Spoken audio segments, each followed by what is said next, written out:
Would you believe that an angel lived at the Pentagon? What if there was proof, photographic proof taken by a former Air Force photographer, and a statement from a Navy man who worked for Project Blue Book? Hi, my name is Craig Campobasso, and I've worked behind the scenes in movies and television for over 30 years. I am the filmmaker behind bringing this book to the screen, Stranger at the Pentagon. Harley Byrd, nephew of Admiral Richard E. Byrd, was an employee of the branch of the United States Air Force called Project Blue Book. Started in 1952, it studied UFOs and extraterrestrial life. Mr. Byrd confirms the arrival of the extraterrestrial in the book's foreword. In mid-March 1957, we received an urgent message from the Alexandria Police Department. The message indicated that two of their on-duty police officers had picked up an alien who had landed some 14 miles south of Pentagon Boulevard, and the occupant was transported to the Pentagon to meet with the Undersecretary of Defense, and then was shuttled underground to meet with President Eisenhower and Vice President Richard Nixon.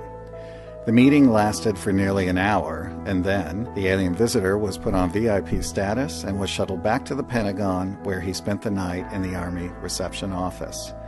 The alien's name was Valiant Thor. Harley Byrd also said that Valiant Thor was labeled the space emissary by the Department of Defense, and that the landing of Valiant Thor is perhaps the first documented landing of a human-type alien by military officials. Valiant Thor lived at the Pentagon from March 16, 1957 through March 16, 1960. He came with a divine design for mankind and asked President Eisenhower to implement it throughout the United States, then the world.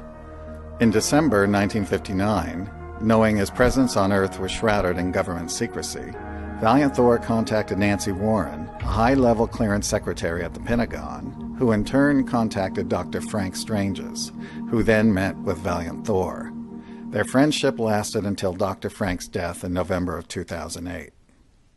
Dr. Frank published Stranger at the Pentagon in 1967. It has been a UFO classic ever since. I met Dr. Frank in 2002 and was already a fan of his book. I had the sincere privilege of sitting with him for many years while writing the screenplay to Stranger at the Pentagon. I want to personally thank you for watching. Let's all support Valiant Thor and his mission to assist mankind, and also honor Dr. Frank's legacy. It's time for the light to be brought back into this world. So, I hope to see you all on board Victor 1 in the movies. Now, here's a short clip of Dr. Frank talking about his first meeting with Valiant Thor on the program Let's Talk Paranormal with host Tracy Austin. Welcome to another Let's Talk Paranormal, and boy do we have a show for you today. Every single one of us has some kind of a story to share. But for my special studio guest today, Dr. Frank Stranges, he has a rather unique story to tell, because during 1950s, he claims to have met a man from Venus. Yes, you heard me correctly, a man from Venus named Val Thor. And guess what? It's all documented in this book, Stranger at the Pentagon. And in it, Dr. Frank tells us exactly who Val Thor is, why he's here, and there's even photographs to prove his existence. Dr. Frank, thank you for joining us today. Thank you, Tracy. This really is a real-life day the Earth stood still, isn't it? Yes, plus. And here, coming toward me with his right hand outstretched, the man whose picture I've been carrying around with me for over a year. Wow. He said, "Hello, Frank, how are you?" And I thought, how in the Sam Hill does he know my name? And he knew from that time forward, the moment I touched his fingers, his skin was as soft as a baby. Right. And I did turn his hand over. He had no fingerprints on either hand, as bald as a peeled boiled egg. And I questioned him on that later, which he told me. And he asked me questions, just a few questions, but I asked him more questions. And he told me more about my own life than my parents and grandparents put together, which I verified later on. Mm-hmm. I said, "What is your name?" He said, "Valiant Thor." There's something special about Val that, you know, you've already mentioned about having no fingerprints. Yes. He has no navel.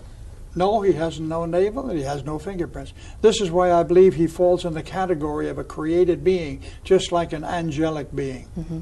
And he's unique in his way, believe you me. And the other members of his crew and the members of his staff, they all have navels. Right.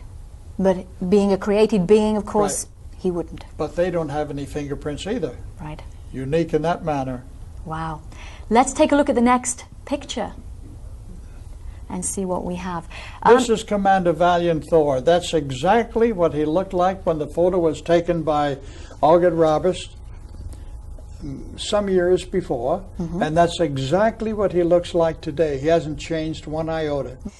Val, just getting back to Val, where is he today? Valiant Thor today is on board Victor 1, his spacecraft, not too far from the waterline of Lake Mead, Nevada, not too far from Las Vegas. He's there with his entire complement. Right. And I believe that in your book you have a map of where Lake Mead is. The area, yes. Right. We also have a sketch of the interior of the ship. Right. And is the ship underneath the waterbed? Is it on It's top? right on the shoreline. Now, it's surrounded by a force field, and the only way you could possibly find that ship is if you look for a row of a circle of dead insects, but the wind would probably drive them away by the time you got there. Right. So is there a depression there, sort of like a crop circle depression? Or? You won't see it. You wouldn't see it? No, because it's heavy gravel. Wow. Well, Dr. Frank, I have to thank you for coming on the show today. My pleasure. There have been still so many questions that we haven't been able to ask you today, but hopefully you'll come back. I most certainly will. And we'll ask you more.